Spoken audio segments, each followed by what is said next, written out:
off, happy IPA Day to everyone. So I've got our limited release here, that we released for IPA Day, straight out of Carrum Downs, which is our locality. So I'll take a few sips out of this as we go through our presentation, but probably not too many because it is a 6% beer and it's a presentation to however many hundred people. So we'll keep that off to the side here. But thank you, Claire, for the introduction. I'll start on our presentation. Who are we? I think most of the people on this presentation probably know a bit about Dainton already, but I'll take you through a bit of a crash course of who we are and where we've come from. So Dainton Beer was founded by Dan and Kev Dainton in 2013 with the launch of the Red Eye Rye. But as with most craft breweries, the story started well before then with Dan's passion for home brewing in a back shed.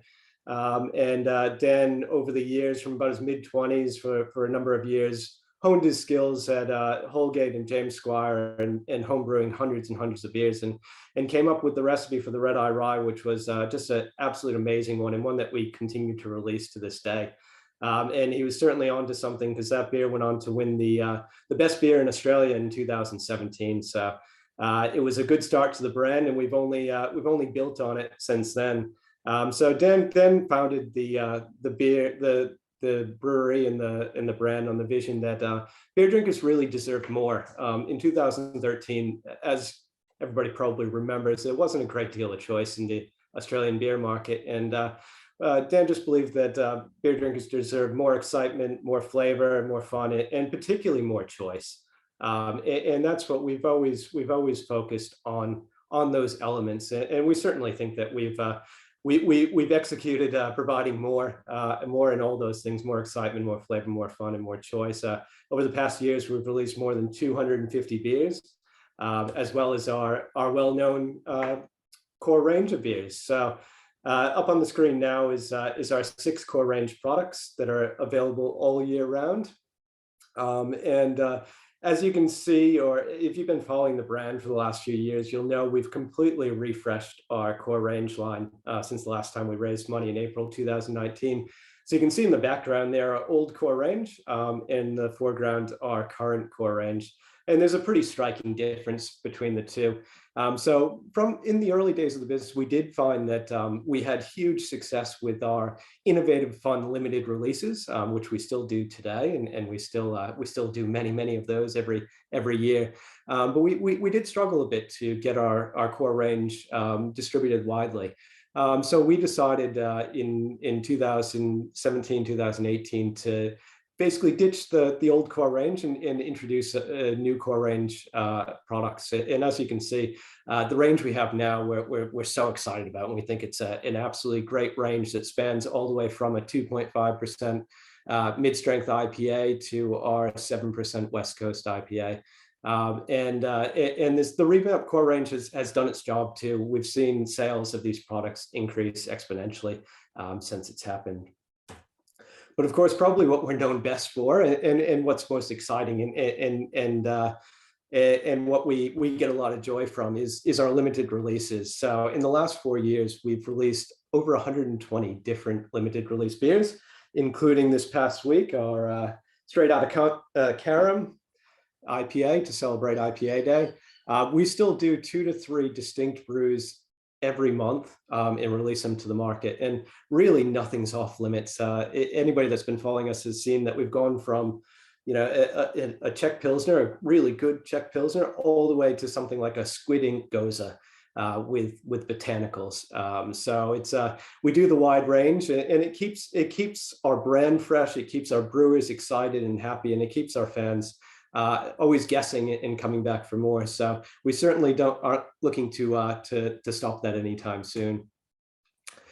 But not only do we produce a wide range of interesting, unique, exciting beers, but I think what really makes us stand out compared to some others, obviously there's a lot of people in the industry producing amazing beers, but we certainly focus on quality and consistency. as well as the exciting and unique innovation. And that really shines through when you look at these awards. You can see there's more than, over the last 4 years, from 2019 to 2022, there's two main awards that happen each year. The one's done by the Independent Brewers Association, and the other is the Australian International Beer Awards.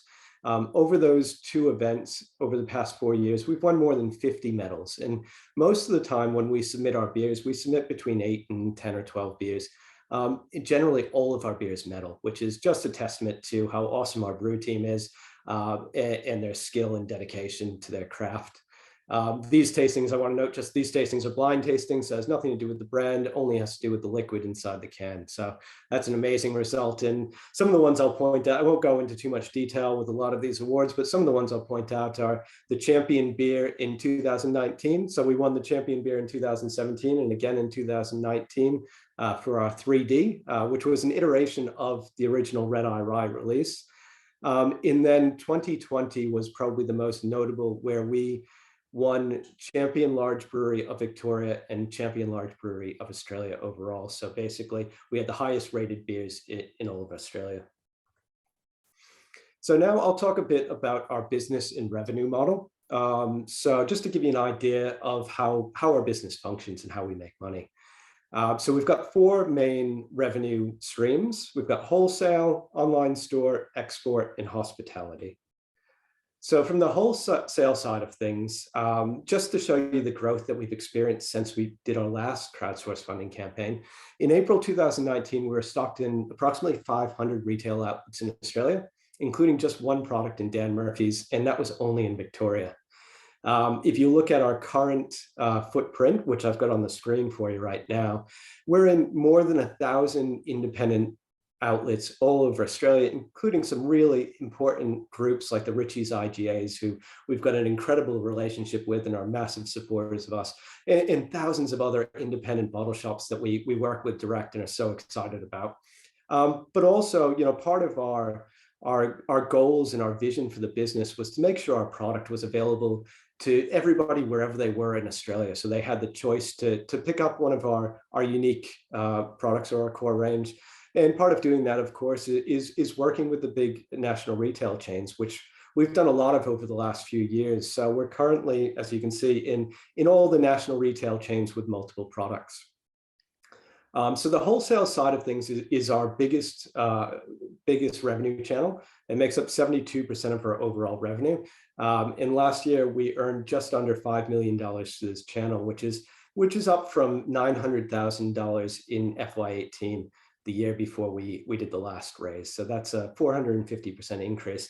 So that's pretty exciting. But what's even more exciting is that really the growth opportunities have just begun for us. We're only scratching the surface of a number of different channels in a number of products in current channels. So one of the big things that we're working on in the background right now is making our beers available to the preferred wholesalers and supply chain partners for some large banner groups out there, like the Ritchie's IGAs, the Bottle Marts, the Bottle O's, which will really allow these groups to more easily range our products and more easily reorder our products.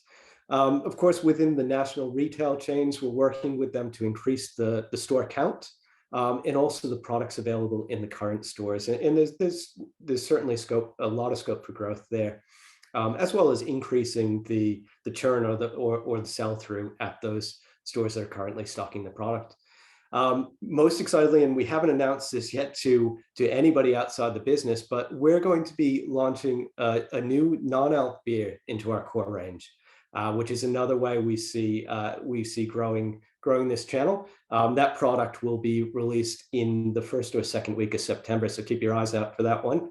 And lastly, one of the things we've talked about in all the promotion materials and everybody that I've spoken to about this CSF raise is that if we hit our minimum and the raise is successful, we're going to use a decent amount of that money to reinvest in the marketing and sales function of the business. And that includes investing in personnel, resources, systems, and tools, particularly upgrading our ERP and CRM and marketing systems to continue to support the huge amount of growth that we've seen over the past years and expect to see going forward. So the next channel that we have is our direct-to-customer online sales. So we launched our online store shortly after our first CSF campaign, and in fact, some of the funds from that campaign enabled us to do that. And we've had a huge amount of success so far with that store. So we've gone from having no revenue in FY18 to more than 250,000 this past year. And again, we believe there's significant growth opportunities in this channel also. One of the things that we plan on doing if we're successful with this raise is we're going to invest in upgrading our e-commerce platform to Shopify. We believe this will provide a better user experience, allow us to do more targeted marketing, but it'll also allow us to launch something that we've been talking about for a while and haven't been able to do yet, which is our membership and subscription service. So we haven't nutted out the details of that yet, but once we get onto the new platform and that's locked away, then we'll be looking at a subscription or membership service where our customers and fans pay us a monthly amount and they receive deliveries of beers as well as exclusive offers and deals. So again, a lot of excitement in that channel. Export's also something that we started since the last CSF campaign in April 2019. We started with a single order to China, and now we're in 6 different markets across Asia, including China, Japan, Singapore, Malaysia, Thailand, and Indonesia. In just the second year of exporting, so FY21, we already had revenue of over $250,000 through this channel and growing rapidly.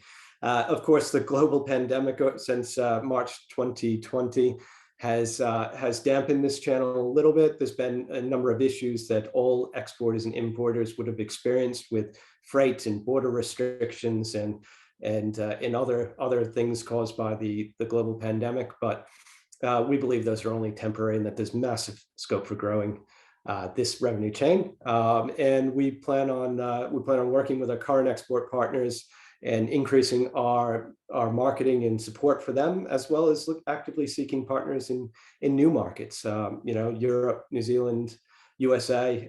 There's lots of places that we think have potential. Last but certainly not least is the hospitality side of the business. Now, this is an important part of our business, and as it says on the screen there, our tap house in Carrum Downs is not only an important revenue and profit center, it's really our spiritual home. It's where people can come and experience the full Dainton experience. They can have one of our 17 or multiple of our 17 beers on tap, and sometimes even more in can. They can have the food that we've developed to suit the beers. They can look at the brewers in the background brewing the beer and smell the smells of the brewery. And it really is something that we're very proud of. Of course, in the last few years, like all hospitality ventures, we've had the headwinds of the pandemic, and it's been challenging closing down and opening up and experiencing that for our team and for our business.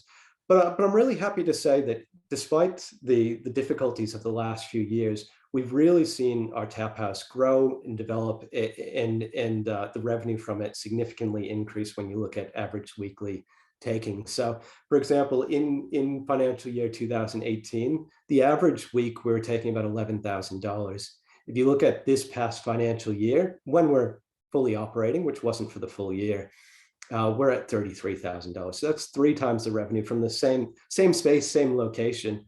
And that's a testament to the hard work of our team and all the investments we've made into improving the menu. We've expanded our beer garden. We've created more outdoor undercover areas, and we've expanded our license with the council so that we've gone from 110 patrons to 200. We've gone from being allowed to trade from Wednesday to Sunday to 7-day trading. So as with all other parts of a business, we're constantly focused on improvement and growth. And that's certainly what we've seen. Now, as far as growth opportunities, this is, all the opportunities in all the channels are quite exciting, but one of our key strategic goals at Dainton is to open more Dainton venues across Victoria to start with, and hopefully interstate in future years. We believe that we can provide what we provide at our tap house to other locations around Victoria and the country, where people can come in and experience the Dainton experience. They can try, one of our many beers on tap. They can have the food that suits that suits our beers, and they can get a real idea of what it is, what Dainton's about. And we think creating those touch points in various localities is really important to kind of drive brand awareness, which will also have a positive flow-on effect to other parts of our business. Of course, from a financial perspective, these venues are expected to immediately boost our earnings and improve our cash flow. And so part of this raise, and I've got some exciting news today. So part of this raise that we're going to use is to fund a second venue in Victoria. So we already have our sights on a turnkey hospitality / microbrewery venue that's currently operating in Victoria. And I'm excited to say that if we hit our minimum target, we plan to jump on this opportunity and have this venue up and running before Christmas this year. So a bit of exciting news for everyone. Now to the financials. So this chart here shows our annual revenue by financial year over the last 4-5 years. As you can see in FY18, which was the first year before we did our first crowdsource funding, we had revenue of just about 1.9 million. In this last year, we have revenue of just under 7 million. So that's pretty significant growth over the years. This growth has been driven predominantly, when we talked about the export sales, which have now contributed 250K, we talked about the online, which is similar, but the vast majority of the growth in this has come from the wholesale side of the business, which has gone from $900,000 in FY18 to over $5 million this year. As you can see, we had pretty amazing growth from FY20 to FY21, where we went from 3.7 to $6.8 million in revenue.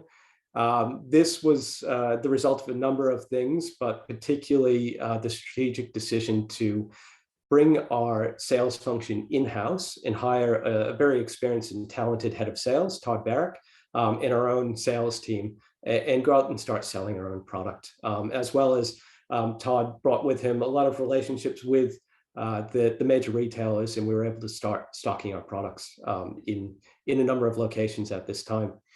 Now, no doubt I'll get questions about the difference between the FY21 and FY22 revenue. Our revenue did still continue to increase in this last year. But of course, we hit some headwinds in the current year, and it was a bit of a consolidation year anyways, where we grew and we put on our team and started putting beers into a number of major retailers in FY21. And it's a matter of making sure those accounts are all working and lining ourselves up for the next stage of growth.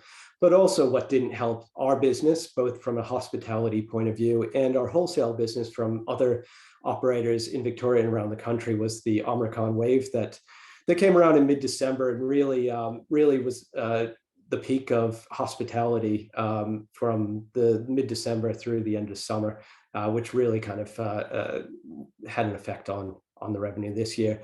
We see all those effects as being once off, and we certainly have plans for a significant amount of growth in this financial year and going forward. Now, the next slide I have on here is the EBITDA by financial year slide. So this shows that we've gone from, in the last 4 years, from making a loss. Now, EBITDA is earnings before interest, tax, depreciation, and amortization. So that's a good way to look at the profitability of a business. We've gone from making a loss in FY19 and 20 to making an EBITDA over the last 2 years of more than $600,000. We don't see that trending back any down at all. We certainly see, and our focus is on making sure we stay very positive when it comes to EBITDA and operating.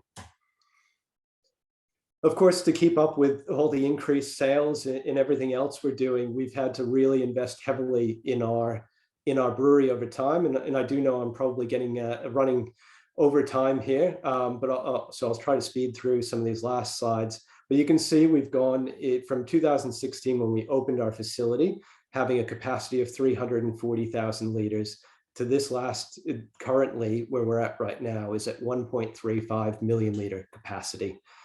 So we've invested over $2.5 million back into the business over the last 6 years to increase our capacity, but also to buy the equipment that underpins our quality and consistency.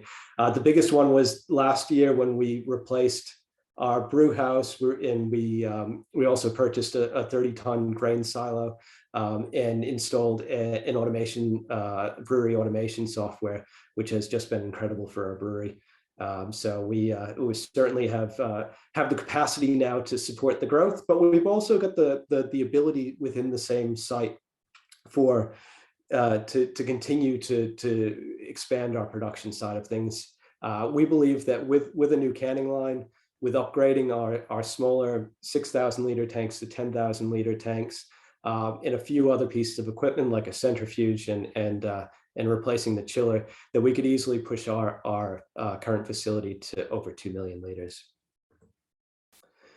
This is our organizational structure. So we currently have 43, actually that's gone up to 46 employees. Dan and Kev are the board members. I'm the CEO. We've got an amazing head brewer in Cam Turner, head of hospitalities, Rona Brown, head of marketing, Nick, and head of sales, Todd Barrick. So we've got a total of 46 employees right now, as compared to 14 employees in 2019. So the team's grown right along with the business.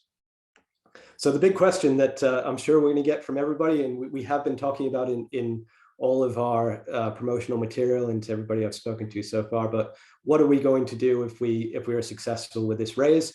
Like I said earlier, we're planning to open a second tap house in the coming months if we hit our minimum target. And we're going to invest in the sales and marketing functions, as I spoke about before. And then we'll be using that to continue to upgrade our manufacturing facility and make sure that we underpin everything we do with the highest standard of quality and consistency. Now, I know a lot of you will be interested in investor awards, so I've put them up on the screen here. Their discounts are similar to, well, discounts are the same as the last CSF raise that we did. You get keychains and trucker caps and early access to all our limited beers. So our current shareholders would know that we send out an exclusive invite about a week and a half, usually before we release our beers to the rest of the market, to our shareholders. So they get first access to those beers. The idea is that hopefully wherever you are in the country, you can get that beer delivered to your door before it's even available at bottle shops. We have other exclusive merch and offers to our shareholders throughout the year. We've also introduced this time a birthday voucher for the online store. Now, please note, it's only for the first 5 birthdays. It's not indefinite. And then, of course, the invitation to our Christmas party and AGM. And if you get all the way to the platinum, we certainly invite you for an exclusive brew day. So I think I've probably gone on too long, Claire. So I'll end that presentation and we can get on to the questions. No, absolutely perfect. I'm just going to stop that sharing of your screen and we can hop to the questions. As a reminder, everyone, we are very keen to hear your questions, so please pop them in the Q&A box so people can upvote their favourite questions, and we'll be going through all the questions in order of upvoting. If we don't get to your questions today when we finish at 1 p.m, we're saving all the questions that are in the Q&A chat. We can't save questions in the actual chat. So pop them in there and they'll be sent to the Dainton team afterwards and they can get back to your question there. So some fantastic questions coming through already, and a bit of a caveat to talk about crowdsourced funding before we hop into the questions. So a lot of you on today's webinar have probably invested in private companies before, and for many of you, it might be your first time ever investing in a private company. So a few things to know about this. Because you are investing into a private company through this campaign, it's important to remember that your shares are considered to be illiquid, which means that if you need to sell or divest of your shares quickly, it doesn't work like the stock market where you can hop on in the morning and trade shares on a public forum. The way that you'll be able to sell your shares will be dictated by the company's constitution, which will be available at the time of your investment. So do have a bit of a look there in terms of what happens after the investment, about selling my shares and getting an exit. The second thing to mention on ROI, return on investment. So unfortunately, also investing in private companies is not like a superannuation fund. We can't guarantee it's a 9% return over a 10-year period. By nature, private companies are high risk investments, and you may lose all of your investment if the company goes south, but at the same time, you may make money if it all goes well. So we cannot provide any expected ROIs or returns in these campaigns in this stage because it's considered misleading to do so. And under the crowdsource funding intermediary rules and company rules raising, we won't be talking about, expected returns on investments, expected dividends, or expected exits. However, obviously we are here for an investment and we do want to know about, what's in the future of the company. Will the company be paying dividends at any point in the future, and what's their plan? So with that sort of caveat on it, I'm going to hop to the first question from Thomas and ask this to Will, which is, thank you for the presentation. Love your beers and brand. Thanks, Thomas. We love you too. Regarding financials, when do you expect to start paying distributions to shareholders? And what are your objectives in the next 3 to 10 years? So Will, to you, is there a plan in Dainton's future to pay dividends at some point? Or is it your hope that all the profits from the company are reinvested into the growth of the company? And generally, knowing that you can't guarantee this, in terms of an exit for shareholders, what are your thoughts around what your goals and planning to do there? Yeah, sure, Claire. Thanks, Thomas. Great question. And I'm sure a question that many people have out there. As far as dividends are concerned, we certainly right now are 100% focused on growth in everything we do. And we've always reinvested everything back into the business up to this point. That being said, it's certainly our hope and the hope of the directors and the other shareholders that at some point, we will get to a point where we can start paying dividends to our shareholders. But we always need to take the lens of what's going to provide the most value to our shareholders and our brand. And at this point, we believe the most value is going to come from reinvesting everything in growing the brand. So I guess the short term is probably not in the very short term. Are we looking to pay dividends? But it's certainly a goal of ours in the medium to long term. As far as exit strategies are concerned, as Claire noted, and if you're familiar with crowdsource funding, there are really only a few exit strategies where the shares become liquid, and that's either being purchased by either another company or a large investment from private equity, listing on the stock exchange, or a share buyback. As far as being purchased by a larger company or private equity, it's certainly not something we're actively looking for right now. As I said before, we're 100% focused on growing our brand, and we believe the best way to do that is through raising money from CSF and putting all that into growing the brand. And it's not something that we're looking for. We love being independent. We love the ability to kind of control our destiny and to be able to set our strategic goals and have a lot of fun along the way. But as with most companies, it's certainly, we're never going to say never as far as that option. You look at what happened with Stone and Wood, and they did say never. They said never, and then ultimately they did end up selling. So while it's not something that we're actively looking for or considering in the short term, we love being independent. We love running the business the way we are. It's a situation of, I won't say that it'll never happen or it'll never be considered. But as far as the other exit strategies, the one that excites us the most, and we do know it's a really a long-term, medium to long-term thing to work towards, but that's listing. That's the IPO option and listing on the stock exchange. And we're nowhere near where we need to be to get there, but it certainly gives us as a business a goal, a strategic goal to get to, and to build the business to the level where we can get there. And that option appeals to us because it allows us to retain control, but also provides liquidity to all of our shareholders, including the founders, and allows us to continue to raise money and continue to grow the brand. So of all the exit options that are available, and certainly I'm not ruling out any of them, certainly the IPO option is the one that appeals to us the most as far as a long-term option. Fantastic. Thank you so much. And look, if your question has been answered and you'd like more clarification, we will be sharing contact details at the end of the presentation as well. And also during the offer, there will be a discussion forum where you can ask questions about the offer document once it's available and get more clarification as well. So thank you for that excellent question. Don't forget to upvote on your favorite question so we can go through them in what the crowd crowd wants to have answered. The next one is from Peter. It's fair to say that boutique breweries and craft beer generally has a continual increase in popularity over the last 5 years, at least. COVID saw a dramatic change in craft beer exposure and a fast-growing engagement of customers, particularly on social media platforms. This has clearly led to a marked increase in the number of brewers in the marketplace. They are many and they all are easily accessible. So in terms of this crowdsourced funding, how does Dainton's business plan address this level of pace and competition, and how it will be successful in delivering a positive ROI, which, again, as I said, a bit tricky to talk about the second half of that question, but maybe going back to the first part, how does your business plan address the level and pace of competition?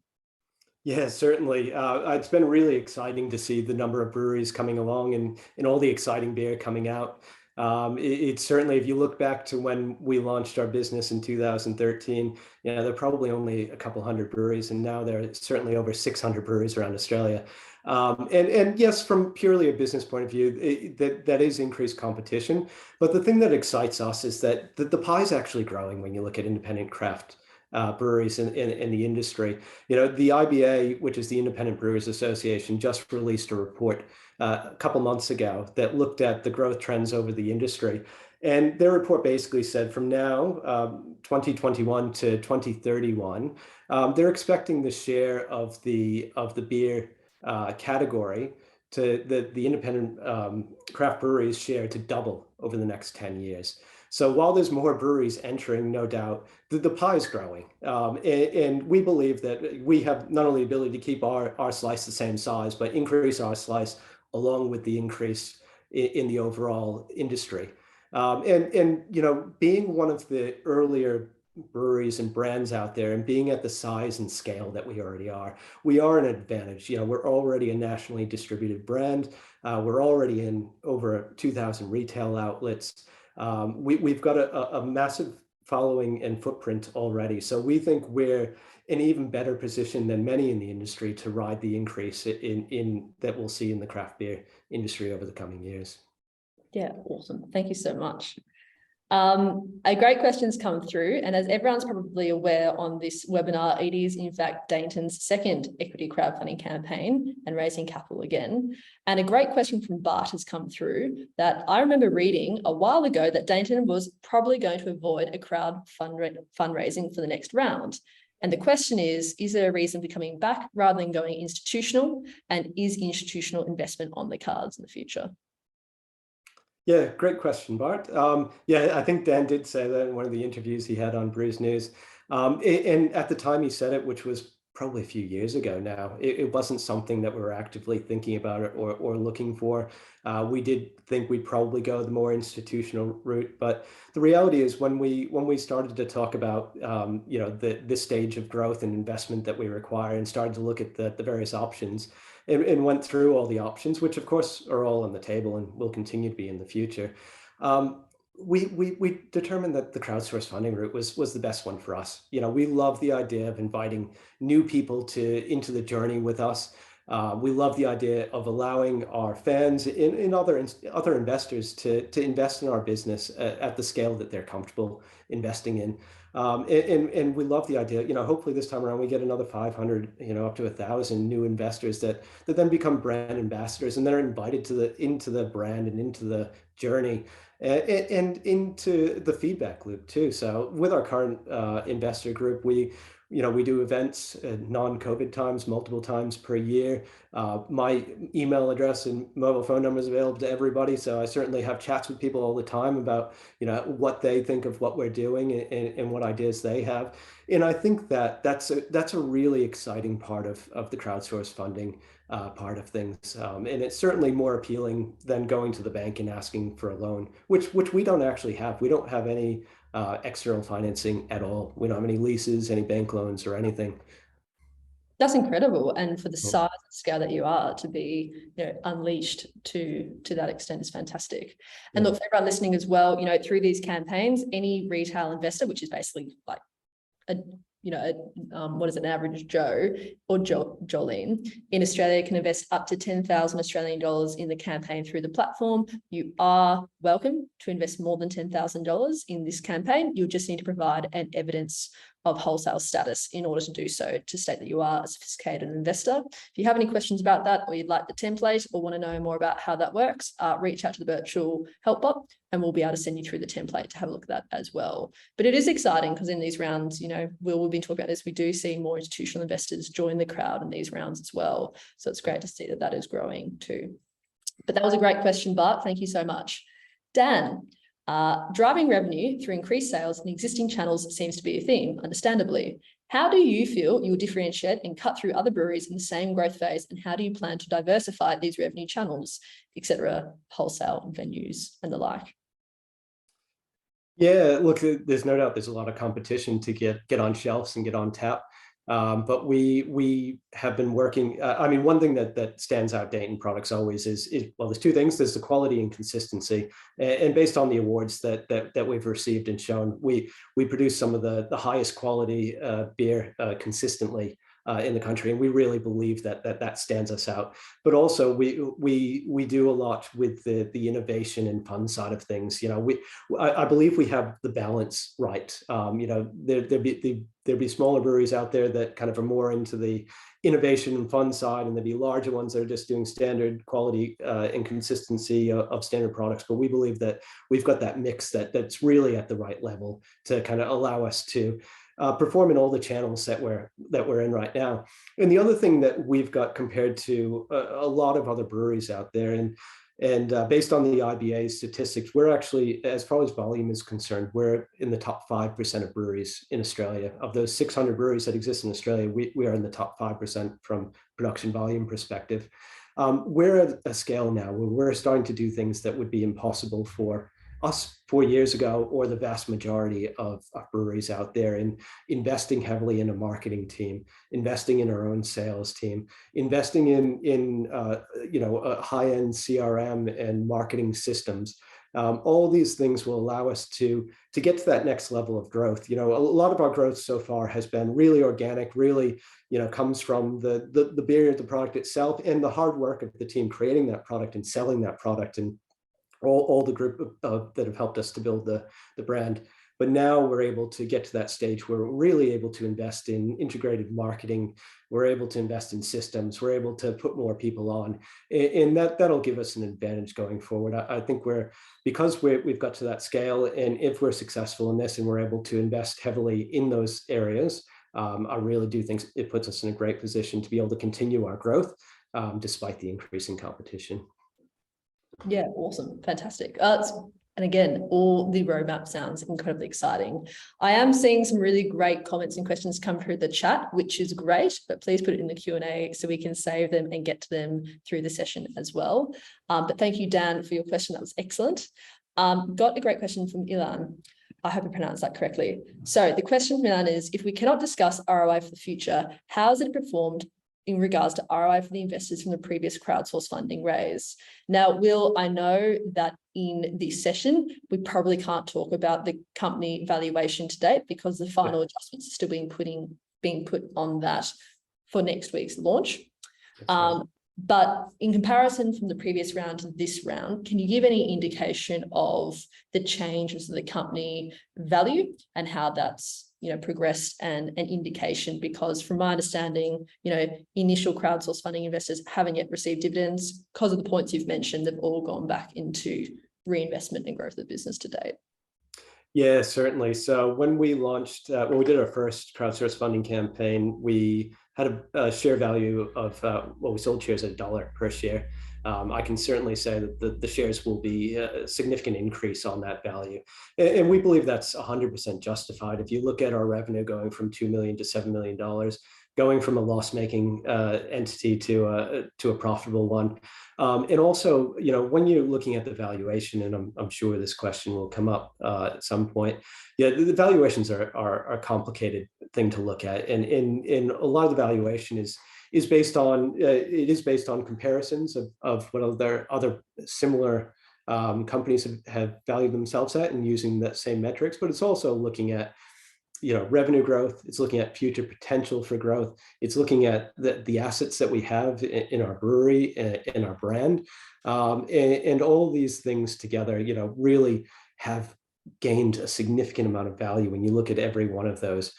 So I can say we'll be in line. Our new valuation will be in line with the comparables of other companies that have raised money both through crowdsourced funding and have sold to larger companies. It'll be very much aligned with that, which is significant growth on what we had the first time around. Yeah, fantastic. And if you are an existing investor of Dainton through the first crowdsourced funding round, in terms of this next round, you have two options available to you. You can either sit tight on what you initially invested way back in 2019, or the opportunity will be available to you as well to reinvest and to top up if you'd like to. However, this is not a round where it's a divesting round in order to sell shares. The company will be issuing new shares in the company in this round as well. So just as a bit of an FYI on that one too. The next question from Devon. With inflation likely creating a rising operational cost, how do you plan on managing suppliers and supply chain as you expand in these conditions? Are there plans for procurement or contract management function to manage ongoing costs, consolidate spend, and build strategic partnerships? That's a pretty large question, so you may want to give a little bit of a hint about that, but I'm sure quite a lot of this information will also be in the offer document when it's available as well. Yeah, certainly. Obviously, everybody in the world at this point is experiencing inflation, and that certainly applies to our business like everybody else's, both the hospitality side and the production side. Fortunately, when you look at the production side and you compare it to even 3 years ago, despite inflation, our costs of goods have actually decreased compared to our cost of goods. So, and that's due to all the investments that we've put into the business. So one good example of this is the grain silo that we installed. So grain is one of the largest elements in brewing, and also one of the largest costs. When we installed the grain silo as part of our upgrade in last year in July, the cost of our grain decreased by 40%. Just with the installation of that alone.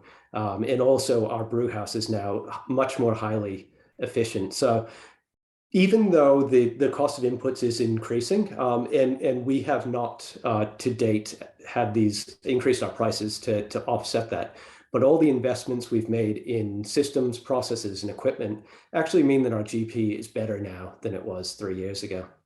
Okay. As far as putting on positions in the business, certainly, as you saw in the presentation, we've gone from 14 to 46. So we're constantly adding new positions to the business as it happens. I do foresee a similar position to the one mentioned in the question in the next few years. When that comes online, I don't know. Yeah, awesome. That was a great question. And Vaughan, I can see your question on big retailers tend to have purchasing power. How exposed are you to an inflation risk on inputs? Will, do you feel you covered that question, your last answer? Would you like to touch upon that a little bit more? No, I think we've covered it. We were really conscious of our inputs and making sure that our GP is where it needs to be, and we're really comfortable that we have a strong GP in all our channels right now. Fantastic. Another question from Bart is, I also have a small worry about the online store. To me, it seems that it is not the best path for growth. For example, during lockdowns, that channel seems to have limited growth. The subscription services for booze are many, so might be super dangerous in terms of long-term growth, also very local. So I actually might just take that one as a comment over a question, but unless you have any comments you'd like to make about the growth of the online store in today's session, otherwise will that information be in the offer document?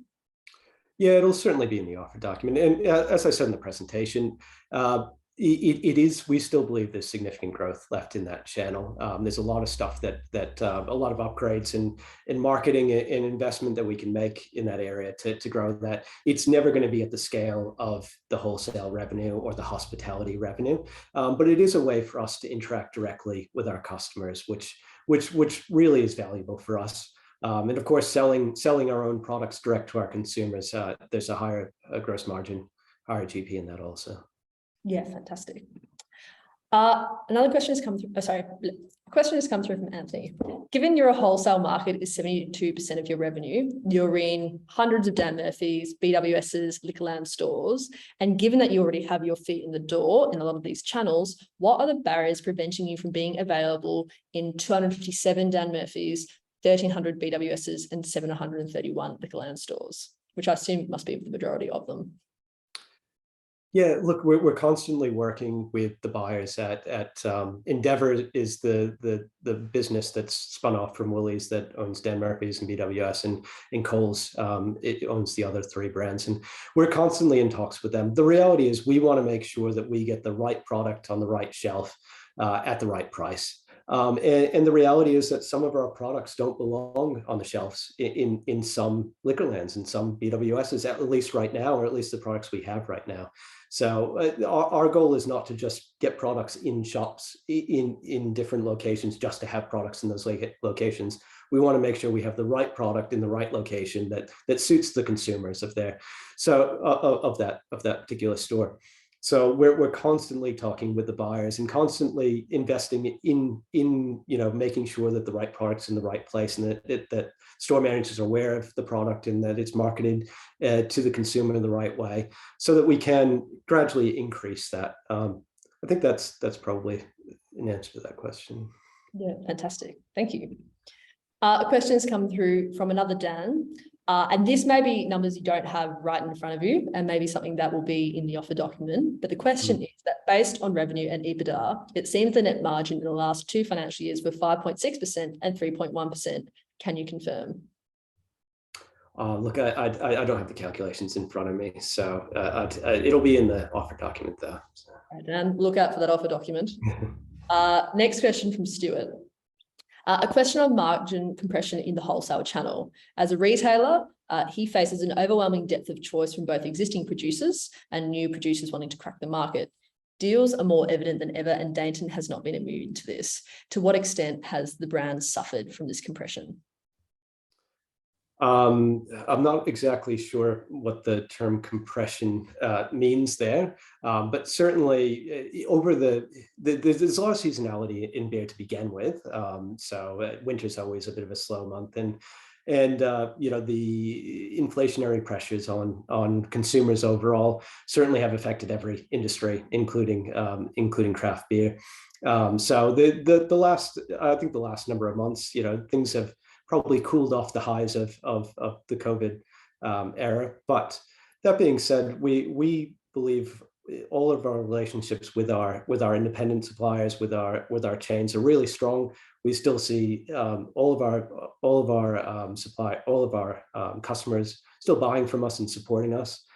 So again, I think this comes back to the competition question that we talked about at the beginning, and in that, yes, there's increased competition, but there's also increased demand. So the number of fridges in independent stores that are dedicated to craft beer is increasing every year, along with the increase in the number of breweries. So yes, a lot of competition, but I really believe that for us and a lot of other players in the industry, there's still a huge scope for growth. Yeah, awesome. With a great question coming through from Derek as well, and noting that we've got about 10 minutes left of the session. So we'll try and punch through a few more questions and save a couple of minutes at the end to talk about next steps, how to invest. And there are also a few great questions on rewards that have come through via email as well, which we will also address in this session too. But a question from Derek. So how does this round of crowdsource funding impact previous round crowdsource funded and existing shareholders, in particular, any dilution impacts? Now, I can probably answer this question quite broadly. And the answer is yes, there will be a dilutive impact. Every time a company goes out and allocates equity in the company, there will be a dilutive factor on all existing shareholders. However, it's not the same pie size every round that you do. Ideally, because there are new shares being issued, the pie gets bigger every time a company goes out to raise more funding. So to understand the dilutive impact that's happened on your shareholding in Dainton and how that works, in the offer document when it's available next week, you will see all the shares that currently exist in the company and the shares that will be allocated based on what they're looking to raise. And you'll be able to calculate and work out, well, if I owned this much before this round happened, how much would I own if I did nothing at the end of this round? And if you'd like to, keep your percentage of shares in the company that you had in the first round, then you'll need to, purchase more shares to make sure that of that bigger pie, your percentage stays sort of where it is and meets that growth. But Will, did you have any other comments on that, or am I totally wrong? No, I think you've covered it perfectly. I don't have anything to add to that. That's exactly it. Fantastic. A great question from Roland is, are there plans for improving ESG? Yes, so sustainability side of things. Yeah, certainly we at Dainton, we're passionate about both corporate social responsibility and environmental sustainability. And it's certainly something that being a growing business with lots of demands, we haven't been able to focus as much attention on that area as we've wanted to date.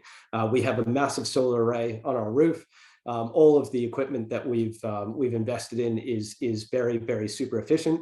But certainly it's an area that we intend to focus on going forward. We've already started the process of talking about carbon neutrality. Now that's a long process that's quite it's quite burdensome and potentially expensive, but it's something that we think in the long term is an important objective for us to have.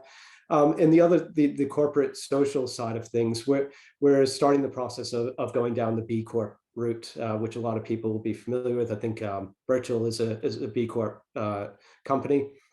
We're actually not a B Corp. Oh, you're not a B Corp? We're actually not a B Corp, but we do support a lot of B Corps through. You support B Corps, that must be us.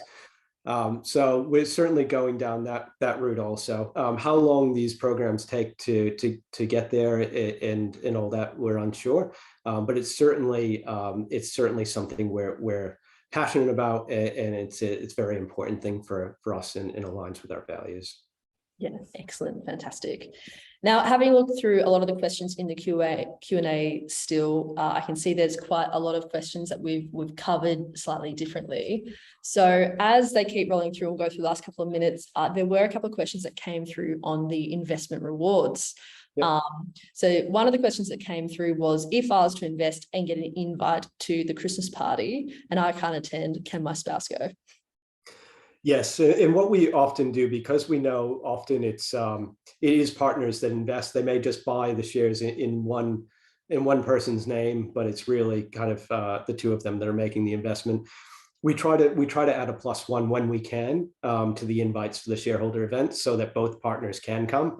It's not fair the other way, but certainly swapping out for something like that where the husband, it's in the husband name and the wife wants to go, or vice versa, it is certainly something that we're happy to consider. Fantastic. And another question that came through via email before the session was about reward tiers through the platform and how that works. So if I was to invest, let's say $1,000, and I got the 1,000 reward tier, and then I hit the jackpot, I wanted to invest another $1,000. Do I get access to the $2,000 investment, or do I get two $1,000 awards? Now, I can answer this from an operational point of view for the platform for those who are listening. So every single retail investor through Birchal who invests $10,000 Australian or less has a mandated 5-day cooling off period where you can cancel your applications for shares, no questions asked. And you don't go on to become a shareholder in the company, but after that 5-day cooling off period has expired, you're contractually obligated to pay for your shares and to become a shareholder in Dainton. Now, when it comes to the rewards and topping up on your investment, there are two things you can do. So the easiest thing to do if you're within your 5-day cooling off period is to actually cancel and reinvest at your desired combined amount, and you'll get bumped up to that reward tier. But if you're past your cooling off period and you'd still like to top up, you certainly can. But when you do that, just send an email through to the Birchal team and we'll put a note in the Dainton settlement afterwards that, in fact, this investor combined their investment and they actually are now eligible for that second reward tier. Make a note that if you are going to invest twice in this campaign, in order for it to be bundled into the same investment, like for instance, $2,500 into one $5,000 investment, you need to use the same investment details. So don't invest one thing through your individual name, one thing through a trust, because that won't be bundled in the settlement. It will be through two share certificates at the end when we get to the settlement as well. But if you do have any questions on that, of course, the Birchal team are here to help at any time. So definitely flick us a message through on that. But beyond that, Will, do you have any other sort of comments or questions that you've had about rewards that you want to address in today's session? Yeah, I think that from our current investors, I think we've got the question that if they invested at the silver level last time and they want to reinvest, but they're only investing at the bronze level this time, will their level of rewards go down to the current investment? And the answer to that is no. So we've kept the rewards, at least the discounts, the same across the last crowdfunding campaign as this one. So if you are an investor that has invested in the first campaign at a silver level and invest at a bronze level this time around, you will get the silver level discounts or rewards from the previous campaign. Fantastic, awesome. And knowing we've got 4 minutes left and letting everyone go, I just want to talk about next steps, the investment process and how it all works. Now, there's been a few questions come through, and I know it will all be finalised in the offer document about the minimum and maximum target of the campaign. And the questions come through as well about what happens if the minimum target is not met. So I can cover off the process and what happens in these campaigns for everyone visiting. So if a campaign doesn't hit its minimum target, it doesn't proceed. You will not become a shareholder in the company. The company does not take any of your money, and Birchal does not take the fee from that company either. It becomes what's known as a failed campaign. However, in these campaigns, there is always a minimum target and a maximum target, because the company is allocating more shares in the company. So as soon as the company passes that minimum target, the campaign is deemed successful, and anything they raise over that, they get to keep until they hit their maximum target. So if the Dainton beer campaign is open officially for 21 days, but they hit that maximum target within 3 days, we need to wait for the cooling off rights to expire for everyone who didn't invest, but then we must close the campaign. So these campaigns can sell out, and they won't be open for the full 21 days if they hit their maximum target. So if you have expressed interest in the campaign already, that is excellent, because it means that you will be on the email, the SMS, you'll be the first to see the offer document, and you will get early access to this deal before the general public. So if the campaign is going at a rate of knots, you won't miss out, because you will get the email beforehand letting you know this is the link and where to go to view that offer document first. The Dainton beer team will be sending out emails over the weekend and early next week in terms of the launch date for this campaign, date and time of when the offer will open. And when the offer opens, you just need to log into Birchal, have a form of ID with you, if it's your first investment, to head through, punch in how much you'd like to invest, review the offer document, the constitution and the subscription agreement, and just head through and pick a payment method as well.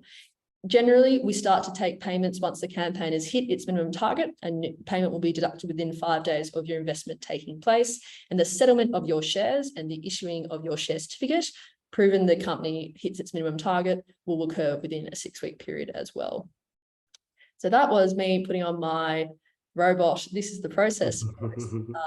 Hopefully I've covered everything. Will, did you have any other questions that have come through to you about the process that you'd like me to answer now? No, I think you've covered everything. Awesome. Amazing. Well, I think with 2 minutes to go, we've saved all the questions that we didn't get to today. And thank you, everyone. There was over 100 people that came to today's session, which is fantastic in the middle of a Thursday. So on behalf of Birchal, thank you so much for your attendance, for your excellent questions, and for your support of the campaign. And I'll pass over to Will to wrap up. Yeah, thanks everybody. Just want to say again, happy IPA day. Make sure you go to your local bottle shop tonight and pick up an IPA. It doesn't have to be ours, but better if it is. Yeah, thank you so much for attending today. Super excited to get it over 100 people on here listening to what we're doing, what we're about, and what our plans are. So we hope to bring you all on board as part of the family on Tuesday, Wednesday next week. So exciting times. Amazing. Thanks so much, Will, and thanks everyone. Have a great day. We're recording a session and we'll flick around recording later this afternoon. Thanks so much. Thank Bye. you.